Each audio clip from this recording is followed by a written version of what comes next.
Hi ಎಲ್ರಿಗೂ ನಮಸ್ಕಾರ. ನಾನು ನಿಮ್ಮ ಕನ್ನಡತಿ ಮಾತಾಡ್ತಿರೋದು. ಸೊ ಎಲ್ಲರೂ ಹೇಗಿದ್ದೀರಾ? ನಾನಂತೂ ಸಕ್ಕತ್ತಾಗಿದ್ದೀನಿ. ಸೊ ನಾವಿವತ್ತು ಟ್ರಾವೆಲ್ ಮಾಡ್ತಿರೋ ಡೆಸ್ಟಿನೇಷನ್ ಬಂದ್ಬಿಟ್ಟು ಯುರೋಪಿಯನ್ ಕಂಟ್ರಿಗಳಲ್ಲಿ ಸ್ಮಾಲೆಸ್ಟ್ ಕಂಟ್ರಿಯಾದ ಮೊಂಟ್ಯಾನ್ರಿಕೋ ಅನ್ನೋ ಒಂದು ಕಂಟ್ರಿಗೆ. ಸೊ ಈ ಕಂಟ್ರಿನ ಏನಕ್ಕೆ ಚೂಸ್ ಮಾಡಿದ್ವಿ? ನಿಮಗೆ ಯೂಶಲಿ ಯುರೋಪಿಯನ್ ಕಂಟ್ರಿಗಳಲ್ಲಿ ಎಲ್ಲೇ ಟ್ರಾವೆಲ್ ಮಾಡಬೇಕಂದ್ರೂ ಎಕ್ಸ್ಪೆನ್ಸಸ್ ಜಾಸ್ತಿ ಇರುತ್ತೆ.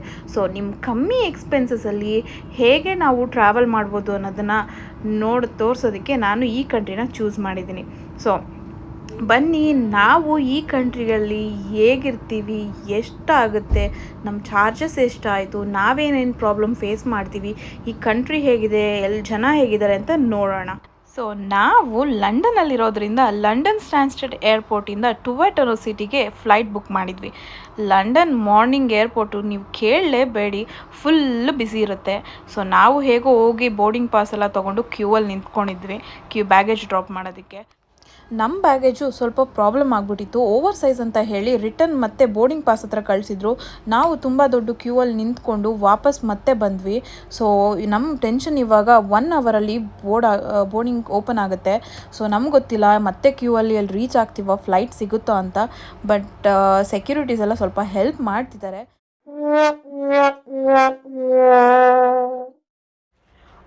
ಫೈನಲಿ ನಮ್ಮ ಬ್ಯಾಗೇಜ್ನ ನಾವು ಡ್ರಾಪ್ ಮಾಡಿ ಆನ್ ಟೈಮ್ ಬಂದಿರೋದೇ ಆಶ್ಚರ್ಯ. ಸೀರಿಯಸ್ಲಿ ಬೋರ್ಡಿಂಗ್ ಎಲ್ಲ ಸ್ಟಾರ್ಟ್ ಆಗಿ ಆಲ್ಮೋಸ್ಟ್ ತುಂಬ ಜನ ಹೋಗ್ಬಿಟ್ಟಿದ್ದಾರೆ. ಬಟ್ ಲಿಟ್ರಲಿ ಹೇಳ್ತೀನಿ, ನಮಗೆ ಈ ಫ್ಲೈಟ್ ಸಿಗಲ್ಲ ಅಂತಲೇ ಅಂದ್ಕೊಂಡ್ವಿ. ಅಷ್ಟು ಡಿಲೇ ಆಯಿತು ಬಿಕಾಸ್ ಕ್ಯೂ ತುಂಬಾ ಇತ್ತು. ಎಕ್ಸ್ಪ್ಲೈನು ಮಾಡೋಕ್ಕಾಗಲ್ಲ ಫ್ರಸ್ಟ್ರೇಷನ್ ಹೆಂಗಿತ್ತಂತ. ಲಿಟ್ರಲಿ ಯಾರೂ ಈ ತಪ್ಪು ಮಾಡೋಕ್ಕೆ ಹೋಗಬೇಡಿ. ತುಂಬಾ important baggage to oversize, baggage to overweight ತುಂಬಾ ಇಂಪಾರ್ಟೆಂಟು. ಏನಾದರೂ ಓವರ್ ಸೈಜು ಓವರ್ ವೆಯ್ಟ್ ಇದ್ದರೆ ನೀವು ಮುಂಚೆನೇ ಅದನ್ನೆಲ್ಲ ನೋಡ್ಕೊಳ್ಳಿ.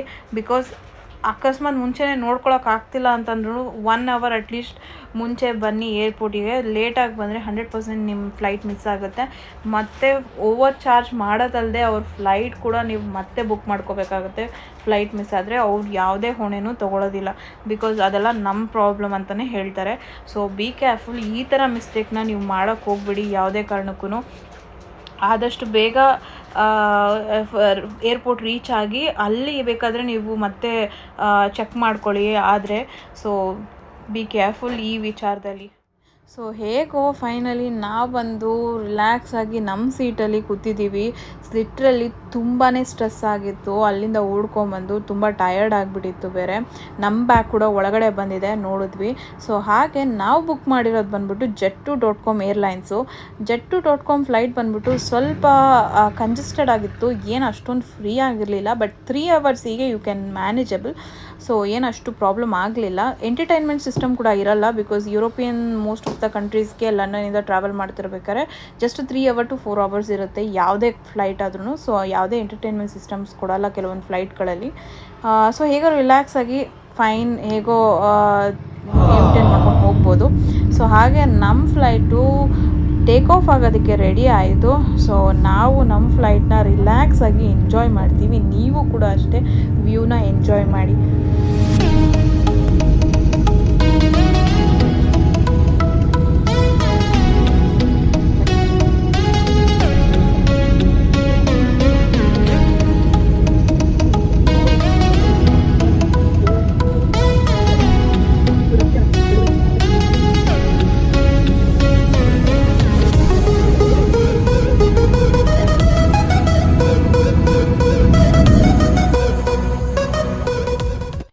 ಎಲ್ರಿಗೂ ಟುವೆಟ್ ಸಿಟಿ ಮೊಂಟ್ಯಾನ್ರಿಕೋ ಕಂಟ್ರಿಗೆ ವೆಲ್ಕಮ್. ಸೊ ನಾವಂತೂ ಫೈನಲಿ ಇಲ್ಲಿ ಬಂದು ಇಳ್ದಿದ್ದೀವಿ. ನೀವು ಕ್ಲೈಮೇಟ್, ವೆದರ್, ಸುತ್ತಮುತ್ತ ನೇಚರ್ ಅಂತೂ ಕೇಳಲೇಬೇಡಿ. ಅಲ್ಟಿಯಾಗಿದೆ. ವೆದರ್ ಅಂತೂ ಸಕ್ಕತ್ತಾಗಿದೆ. ಸುತ್ತಮುತ್ತ ಬೆಟ್ಟ ಗುಡ್ಡಗಳು ನೋಡ್ತಿದ್ವಿ. ಏರ್ಪೋರ್ಟ್ ಅಂತಲೇ ಅನ್ನಿಸ್ತಿಲ್ಲ ನಮಗಂತೂ ಯಾವುದೋ ಒಂದು ಬೆಟ್ಟದ ಪ್ರದೇಶಕ್ಕೆ ಬಂದಿದ್ದೀವಿ ಅಂತ ಫೀಲ್ ಆಗ್ತಿದೆ. ಸಕ್ಕತ್ತಾಗಿದೆ ಮಾತ್ರ. ಸೊ ನೀವು ಇಲ್ಲಿ ಏರ್ಪೋರ್ಟ್ನ ಇನ್ನೊಂದು ಸ್ಪೆಷಾಲಿಟಿ ತಿಳ್ಕೊಬೇಕು. ಏನಂತಂದರೆ ಈ ಏರ್ಪೋರ್ಟಲ್ಲಿರೋದು ಒಂದೇ ಒಂದು ರನ್ವೇ, ಮತ್ತು ಈ ಏರ್ಪೋರ್ಟ್ ಬಂದ್ಬಿಟ್ಟು ಓಪನ್ ಆಗಿರೋದು just 5 to 6 in the evening ಮಾತ್ರ. ಏನಕ್ಕೆ ಅಂತ ನನಗೂ ಗೊತ್ತಿಲ್ಲ, ಬಟ್ ಮೋಸ್ಟ್ಲಿ ಅವ್ರ ಇನ್ಫ್ರಾಸ್ಟ್ರಕ್ಚರ್ಗೆ ಈ ಕಂಟ್ರಿ ಬಂದ್ಬಿಟ್ಟು ತುಂಬ ಚಿಕ್ಕದಾಗಿರೋದ್ರಿಂದ ಇದಕ್ಕೋಸ್ಕರ ಇವರು ಆ ಥರ ಒಂದು ರೂಲ್ಸ್ ಮಾಡ್ಕೊಂಡಿರ್ಬೋದು. ಸೊ ನಾನಂತೂ ಇದೇ ಫಸ್ಟ್ ಟೈಮ್ ಯಾವುದೋ ಒಂದು ಏರ್ಪೋರ್ಟು 5 ಇಂದ 6 ಅಥವಾ ಈ ಥರ ಟೈಮಿಂಗ್ಸಲ್ಲಿ ಓಪನ್ ಇರುತ್ತೆ ಅಂತ ಕೇಳಿರೋದು. ಸೊ ನಾನಂತೂ ತುಂಬ ಆಶ್ಚರ್ಯ. ನಿಮ್ಗೆ ಯಾವುದಾದ್ರೂ ಇದೇ ಥರ ಏರ್ಪೋರ್ಟ್ ಗೊತ್ತಿದೆಯಾ? ಸೊ ಕೆಳಗಡೆ ಕಮೆಂಟ್ ಮಾಡಿ. ಸೊ ಹಾಗೆ ನಾವು ಮುಂದೆ ಹೋಗ್ತಾ ನಾವಂತೂ ಎಂಜಾಯ್ ಮಾಡ್ತೀವಿ. ಬಿಕಾಸ್ ಇನ್ನೊಂದು ಪ್ರಾಬ್ಲಮ್ ಏನು ಗೊತ್ತಾ, ಈ ಏರ್ಪೋರ್ಟಲ್ಲಿ ನಮಗೆ ಯಾವುದೇ ಬಸ್ ಫೆಸಿಲಿಟೀಸ್ ಇರಲ್ಲ. ಎಲ್ಲಿ ಫ್ಲೈಟ್ ಡ್ರಾಪ್ ಮಾಡಿರ್ತಾರೋ ಅಲ್ಲಿಂದ ಪಾಸ್ಪೋರ್ಟ್ ಕಂಟ್ರೋಲಿಗೆ ಯಾವುದೇ ಬಸ್ ಫೆಸಿಲಿಟೀಸ್ ಇರಲ್ಲ. ನಾವು ವಾಕ್ ಮಾಡಿಕೊಂಡೇ ಪಾಸ್ಪೋರ್ಟ್ ಕಂಟ್ರೋಲ್ಗೆ ಹೋಗಬೇಕು. ನಾವು ವಾಕ್ ಮಾಡಿಕೊಂಡು ಎಂಜಾಯ್ ಮಾಡಿಕೊಂಡು ಹೋಗ್ತಾ ಇದ್ದೀವಿ. ನೀವೇ ನೋಡ್ಬೋದು, ಫುಲ್ಲು ಟ್ಯಾಕ್ಟರು, ಸುತ್ತಮುತ್ತ ಹಳ್ಳಿಗಳು ಎಲ್ಲ ಆ ಥರ ನೋಡ್ತಿದ್ದೀವಿ. ನಮ್ಮೂರಲ್ಲೂ ವಾಕ್ ಮಾಡ್ಕೊಂಡು ಹೋದರೆ ಹೆಂಗೆ ಫೀಲ್ ಆಗುತ್ತೋ ನಮಗೂ ಅದೇ ಥರ ಫೀಲ್ ಆಗ್ತಿದೆ ರೀ. ಸೊ ಸಕ್ಕತ್ತಾಗಿದೆ ಮಾತ್ರ ವ್ಯೂವು, ಕ್ಲೈಮೇಟ್ ಅಂತೂ ಸಕ್ಕತ್ತಾಗಿದೆ. ನಮಗಂತೂ ಖುಷಿ ಆಯಿತು. ಎಂಜಾಯ್ ಮಾಡ್ಕೊಂಡು ಹೋಗ್ತಿದ್ವಿ. ನಾನು ನಿಮಗೆ ಈ ಏರ್ಪೋರ್ಟಿನ ಪಾಸ್ಪೋರ್ಟ್ ಕಂಟ್ರೋಲ್ ಆಫೀಸ್ ಎಂಟ್ರೆನ್ಸ್ನ ತೋರಿಸ್ಲೇಬೇಕು. ಏನಕ್ಕೆ ಅಂತೀರಾ, ನಮ್ಮ ಧರ್ಮಸ್ಥಳದಲ್ಲಿ ದೇವ್ರು ನೋಡೋದಕ್ಕೆ ಬ್ಯಾರಿಗೇಡ್ ಹಾಕಿ ಕ್ಯೂ ಅಲ್ಲಿ ನಿಲ್ಲಿಸಿ ಕಳಿಸ್ತಾರೆ ಗೊತ್ತಾ. ಸೊ ಅದೇ ಥರ ಕ್ಯೂ ಅಲ್ಲಿ ಅದೇ ಥರ ಬ್ಯಾರಿಗೇಡ್ಸ್ ಹಾಕಿ ನಿಲ್ಲಿಸಿದ್ರು. ಸೊ ನನಗೇನೋ ನಗು ಬರ್ತಿತ್ತು. ಬಿಕಾಸ್ ಅವ್ರ ಇನ್ಫ್ರಾಸ್ಟ್ರಕ್ಚರ್ ಆಗಿದೆ, ನಾವೇನೂ ಮಾಡೋದಕ್ಕಾಗಲ್ಲ. ಬಿಕಾಸ್ ಅವರು ಪಾಪ್ಯುಲೇಷನಿಗೆ ಅವ್ರು ಮಾಡ್ಕೊಂಡಿದ್ದಾರೆ. ಸೊ ಇನ್ನೂ ಇಂಪ್ರೂವ್ ಮಾಡ್ತಾರೆ, ಬಿಕಾಸ್ ಇದು ಟೂರಿಸ್ಟ್ ಏರಿಯಾ ಆಗಿರೋದ್ರಿಂದ. ಸೊ ನಾವು ನಮ್ಮ ಬ್ಯಾಗೇಜ್ ಕಲೆಕ್ಟ್ ಮಾಡ್ಕೊಳ್ಳೋದಕ್ಕೆ ಬ್ಯಾಗೇಜ್ ಕೌಂಟ್ರ್ ಹತ್ರ ಬಂದ್ವಿ. ಜಾಸ್ತಿ ಏನು ಕೌಂಟ್ರ್ ಇರಲಿಲ್ಲ, 1-2 ಕೌಂಟ್ರ್ ಇತ್ತು. ಹಾಗೆ ಫ್ರೆಶ್ ಅಪ್ ಆದ್ವಿ. ಟಾಯ್ಲೆಟ್ಸ್ ಕೂಡ ಏನಷ್ಟು ನೀಟಾಗಿರಲಿಲ್ಲ. ಸೊ ನಾವು ಫೈನಲಿ ನಮ್ಮ ಕ್ಯಾಬ್ಗೆ ವೆಯ್ಟ್ ಮಾಡ್ತಿದ್ವಿ. ಅಲ್ಲಿಂದ ನಮ್ಮ ಅಪಾರ್ಟ್ಮೆಂಟಿಗೆ ಹೋಗಬೇಕಾಗಿತ್ತು. ಆವಾಗ ನಾವು ಈ ವ್ಯೂ ನೋಡಿದ್ವಿ. ವ್ಯೂ ನೋಡಿ ಎಷ್ಟು ಸಖತ್ತಾಗಿದೆ. ಏರ್ಪೋರ್ಟಿಂದನೇ ಇಂಥ ವ್ಯೂ ನಮಗೆ ಕಾಣಿಸ್ತಿದೆ. ಸೊ ಏರ್ಪೋರ್ಟಿಂದ ನಾವು ಬಂದು ಇಳಿದಿದ್ದು ನಮ್ಮ ಅಪಾರ್ಟ್ಮೆಂಟಿಗೆ. ಸೊ ನಾನು ಬುಕ್ ಮಾಡಿದ್ದು ಬಂದು 1 BHK ವಿತ್ ಕಿಚನು. ಸೊ ಏನಕ್ಕೆ ಕಿಚನ್ ಬುಕ್ ಮಾಡಿದೆ ಅಂತ ಕೇಳ್ತೀರಾ, ಇದು ಯುರೋಪಿಯನ್ ಯುರೋಪಿಯನ್ ಕಂಟ್ರಿಯಲ್ಲಿ ನಿಮಗೆ ಉಪ್ಪು ಖಾರ ಹುಳಿ ಏನೂ ಸಿಗಲ್ಲ. ಯಾವುದೇ ಫುಡ್ಡಲ್ಲೂ ನಿಮಗೇನು ಹಾಕಿರಲ್ಲ. ಸೊ ನಾವು ನಮ್ಮ ಹೆಲ್ತ್ನ ಅಪ್ಸೆಟ್ ಮಾಡ್ಕೊಳಕ್ಕೆ ರೆಡಿ ಇಲ್ಲ. ನಾವು ಬಂದಿರೋ ಟ್ರಿಪ್ಪಿಗೆ ರಿಲ್ಯಾಕ್ಸ್ ಮಾಡೋಕ್ಕೆ. ಸೊ ನಾವು ನಮ್ಮ ಫುಡ್ನ ನಾವೇ ಪ್ರಿಪೇರ್ ಮಾಡ್ಕೋತೀವಿ. ಎಲ್ಲ ಉಪ್ಪು ಖಾರ ಹುಳಿ ಎಲ್ಲ ಹಾಕಿ ತಿಂದು ಮಜಾ ಮಾಡೋಣ ಅಂತ. ಸೊ ಹಾಗೆ ಅವರು ಎಲ್ಲ ಅಮ್ಯುನಿಟೀಸು ಕೂಡ ಕೊಟ್ಟಿದ್ದರು, ಎಲ್ಲ ಫೆಸಿಲಿಟೀಸ್ ಕೂಡ ಕೊಟ್ಟಿದ್ದರು. ಸೊ ಹಾಗೆ ಅವ್ರ ಕಿಚನ್ನು, ಅವರ ರೂಮ್ ಕೂಡ ಅಷ್ಟೇ. ರೂಮಲ್ಲಿ ನಮಗೆ ಹೇರ್ ಡ್ರೈಯರು ಎಲ್ಲ ಕ್ಲೀನಾಗಿ ಕೂಡ ಇತ್ತು. ಯಾವುದೂ ನಾನು ಈ ಸಿಟಿ ಬಂದ್ಬಿಟ್ಟು ತುಂಬ ಚಿಕ್ಕದಿರೋದ್ರಿಂದ ನಾನು ಜಾಸ್ತಿ ನಿಮಗೆ ಫೆಸಿಲಿಟೀಸ್ ಕೊಡಲ್ಲ ಅಂತ ಅಂದ್ಕೊಂಡಿದ್ದೆ. ಬಟ್ ಇವ್ರು ಕೊಟ್ಟಿರೋ ಫೆಸಿಲಿಟೀಸ್ ಒಂದು 5 ಸ್ಟಾರ್ ಹೋಟೆಲ್ ಫೆಸಿಲಿಟೀಸ್ ಅಷ್ಟೇ ಚೆನ್ನಾಗಿದೆ. ಸೊ ಅಪಾರ್ಟ್ಮೆಂಟ್ ತುಂಬ ಚೆನ್ನಾಗಿ ಕೊಟ್ಟಿದ್ದಾರೆ. ಕ್ಲೀನ್ ಕೂಡ ಇದೆ. ಯಾವುದೇ ಬೆಡ್ರೂಮ್ ಆಗಲಿ ಕಿಚನ್ ಆಗಲಿ ತುಂಬ ಚೆನ್ನಾಗಿದೆ. ಈವನ್ ಶವರ್ ಆ್ಯಂಡ್ ಟಾಯ್ಲೆಟ್ ಕೂಡ ಅಷ್ಟೇ ತುಂಬ ನೀಟಾಗಿತ್ತು. ಅವರು ಏನೇನು ನಾರ್ಮಲ್ ಫೆಸಿಲಿಟೀಸ್ ಇರುತ್ತೋ ಅದೆಲ್ಲ ಕೊಟ್ಟಿದ್ದಾರೆ, ಚೆನ್ನಾಗೇ ಇತ್ತು. ಹಾಗೆ ನಾನು ಇದು ಯಾವುದಕ್ಕೋಸ್ಕರನೂ ಈ ಅಪಾರ್ಟ್ಮೆಂಟ್ ಬುಕ್ ಮಾಡಿಲ್ಲ. ನಾನು ಏನಕ್ಕೆ ಬುಕ್ ಮಾಡಿದೆ ಅಂತ ಕೇಳ್ತೀರಾ, ಹೇಳ್ತೀನಿ, ರೀಸನ್ ಇದೆ.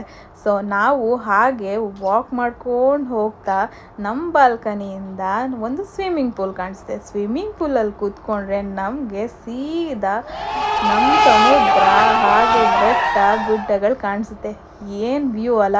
ಸೊ ಆ ವ್ಯೂ ಅಲ್ಲಿ ನಾವು ಚಿಲ್ ಮಾಡ್ತಿದ್ರೆ ಹೇಗಿರುತ್ತೆ ಅಲ್ಲ, ಸಖತ್ತಾಗಿರುತ್ತೆ. ಇನ್ನೊಂದು ವಿಷಯ ನಾನು ನಿಮಗೆ ಹೇಳಲೇಬೇಕು.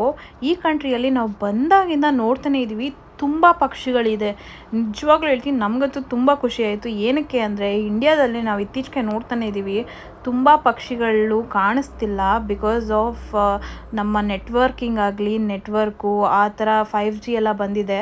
ಸೊ ಅದರಿಂದ ನಮಗೆ ಕಾಣಿಸ್ತಿಲ್ಲ. ಇವ್ರದ್ದು ಏನು ಟೆಕ್ನಾಲಜಿ ಮುಂದೆ ಹೋಗಿಲ್ಲ ಅಂತಲ್ಲ, ಅವ್ರದ್ದು ಕೆಲವೊಂದು ಟೆಕ್ನಾಲಜೀಸ್ ಇದೆ. ಬಟ್ ಆದರೂ ತುಂಬ ಪಕ್ಷಿಗಳು ನಾವು ನೋಡಿದ್ದೀವಿ. ಸೊ ತುಂಬ ಖುಷಿ ಆಯಿತು. ಈ ಥರ ಒಂದು ಕಂಟ್ರಿನ ನಾವು ಉಳಿಸ್ಕೋಬೋದು ಅಂತ ನಾವು ಅಂದ್ಕೊಂಡಿದ್ದೀವಿ. ಬಟ್ ವ್ಯೂ ಅಂತೂ ಚೆನ್ನಾಗಿತ್ತು. ಎಂಜಾಯ್ ಮಾಡಿಕೊಂಡು ರಿಲ್ಯಾಕ್ಸ್ ಮಾಡೋದಕ್ಕೆ ಒಳ್ಳೆ ಕಂಟ್ರಿ ಇದು. ನಾನಂತೂ ಪಕ್ಕಾ ಸಜೆಸ್ಟ್ ಮಾಡ್ತೀನಿ. ಕಿಚನ್ ಏನೋ ಇದೆ, ಅಡುಗೆ ಮಾಡೋದಕ್ಕೆ ಐಟಮ್ಸ್ ಬೇಕಲ್ವಾ. ಸೊ ಹಾಗೆ ವಾಕ್ ಮಾಡಿಕೊಂಡು ನಾವು ಕೂಡ ಅಲ್ಲೇ ಹತ್ರದಲ್ಲಿರೋ ಸ್ಟೋರ್ಗೆ ಹೋಗ್ತಿದ್ವಿ. ರೋಡ್ ಪಕ್ಕದಲ್ಲಿ ನೋಡಿ ಆ ವ್ಯೂನ, ಎಷ್ಟು ಚೆಂದ ಅಲ್ಲ, ಸಖತ್ತು. ನಾವು ಪಕ್ಕದಲ್ಲಿರೋ ಒಂದೇ ಒಂದು ಚಿಕ್ಕ ಪಾರ್ಕ್ಗೆ ಹೋದ್ವಿ. ಅಲ್ಲೇ ಹೋಗಿ ರಿಲ್ಯಾಕ್ಸ್ ಮಾಡಿಕೊಂಡು ಸನ್ ತೊಗೊಳ್ಳೋಣ ಅಂತ. ಬಿಕಾಸ್ ನಮಗೆ ವಿಟಮಿನ್ಸ್ ತುಂಬ ಇಂಪಾರ್ಟೆಂಟು. ನಾವಿರೋದು ಲಂಡನಲ್ಲಿ ಬಂದ್ಬಿಟ್ಟು ವೆದರ್ ಅಂತೂ ತುಂಬ ಕೆಟ್ಟದಾಗಿರುತ್ತೆ. ಸನ್ನೇ ಬರೋದಿಲ್ಲ. ಮಂತ್ಲಿ ಇಯರ್ಲಿ 1 ಮಂತೋ 2 ಮಂತೋ ಬರುತ್ತೆ ಅಷ್ಟೇ. ಸೊ ನಮಗೇನು ಅಷ್ಟು ಸನ್ ಇರಲ್ಲ. ಸೊ ಆದ್ದರಿಂದ ನಾವು ಹೊರಗಡೆ ಈ ಥರ ಬಂದಾಗ ನಾವು ವಿಟಮಿನ್ಸ್ ಗೇನ್ ಮಾಡ್ತೀವಿ. ವಿಟಮಿನ್ಸ್ ಇಲ್ಲದೆ ಇರೋದು ತುಂಬ ದೊಡ್ಡ ಪ್ರಾಬ್ಲಮ್ ನಮ್ಮ ಹೆಲ್ತಿಗೆ. ಸೊ ಆದ್ದರಿಂದ ನಾವು ಈ ಥರ ವಿಟಮಿನ್ಸ್ ಗೇನ್ ಮಾಡ್ತೀವಿ.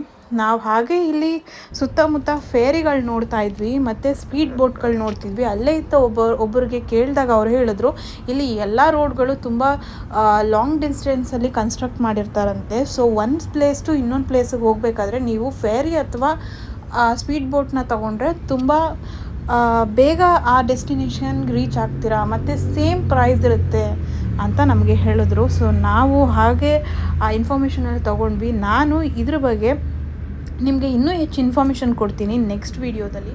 ಅಬ್ಬಬ್ಬಾ, ನಮಗಂತೂ ಟಯರ್ಡ್ ಆಗಿಬಿಡ್ತು. ಬಿಕಾಸ್ ನಾವು ಕೆಳಗಡೆಯಿಂದ ಮೇಲೆ ಹತ್ತಬೇಕು ವ್ಯೂಗೋಸ್ಕರ. ನಾವೇನೋ ಮೇಲ್ಗಡೆ ಅಪಾರ್ಟ್ಮೆಂಟ್ ಬುಕ್ ಮಾಡಿಬಿಟ್ವಿ, ಬಟ್ ಸೀರಿಯಸ್ಲಿ ಕೆಳಗಡೆ ರೋಡಿಂದ ಮೇಲ್ಗಡೆ ಇದೊಂಥರ ಬೆಟ್ಟ ಹತ್ತದಂಗೆ. ಸೊ ಹತ್ಕೊಂಬರೋಷ್ಟೊತ್ತಿಗೆ ತುಂಬ ಟಯರ್ಡ್ ಆಗಿತ್ತು. ಹೇಳ್ದಂಗೆ ನಾವು ಯಾವುದೇ ಕಾರು ಕೂಡ ರೆಂಟ್ ಮಾಡಿಲ್ಲ. ಬಿಕಾಸ್ ಇಲ್ಲಿ ಟ್ರಾನ್ಸ್ಫರ್ಸ್ ಬಂದ್ಬಿಟ್ಟು ತುಂಬ ಕಡೆ ಸ್ಪೀಡ್ ಬೋಟ್ ಆಗಲಿ ಫೇರಿ ಆಗಲಿ ಅದರಲ್ಲೇ ನಡೆಯುತ್ತೆ. ಸೊ ತುಂಬ ಈಸಿ ಆಗಿರೋದ್ರಿಂದ ಟ್ರಾನ್ಸ್ಪೋರ್ಟ್ ಸಿಸ್ಟಮು ನಮಗೆ ಯಾವುದೇ ಕಾರ್ ರೆಂಟ್ ಮಾಡೋ ಅವಶ್ಯಕತೆ ಇರಲ್ಲ. ಮತ್ತು ಇನ್ನೊಂದು ಏನಂದರೆ ಕಂಪೇರ್ ಟು ಕಾರ್ ರೆಂಟಿಂಗ್ ಸ್ವಲ್ಪ ಜಾಸ್ತಿ ಇರುತ್ತೆ. ಸೊ ಇದನ್ನು ಕಂಪೇರ್ ಮಾಡಿದ್ರೆ ಸೊ ಇನ್ನೊಂದು ಸ್ವಲ್ಪ ಹೊತ್ತರಲ್ಲಿ ಸನ್ಸೆಟ್ ಆಗುತ್ತೆ. ಅಷ್ಟೊತ್ತಿಗೆ ಚಕ ಅಂತ ಅಡುಗೆ ಮುಗಿಸಿ ನಾವು ರೆಡಿಯಾಗಿ ಸನ್ಸೆಟ್ ವ್ಯೂನ ಎಂಜಾಯ್ ಮಾಡೋಣ ಬನ್ನಿ. ಎಲ್ರಿಗೂ ಗುಡ್ ಮಾರ್ನಿಂಗ್. ಸೊ ನಾವು ಇವತ್ತು ತುಂಬ ಎಕ್ಸೈಟ್ ಆಗಿದ್ದೀವಿ. ಏನಕ್ಕೆ ಅಂತ ಕೇಳ್ತೀರಾ? ಪ್ಲೇಸಸ್ ಎಕ್ಸ್ಪ್ಲೋರ್ ಮಾಡೋಕ್ಕೆ ಹೋಗ್ತಿದ್ದೀವಿ.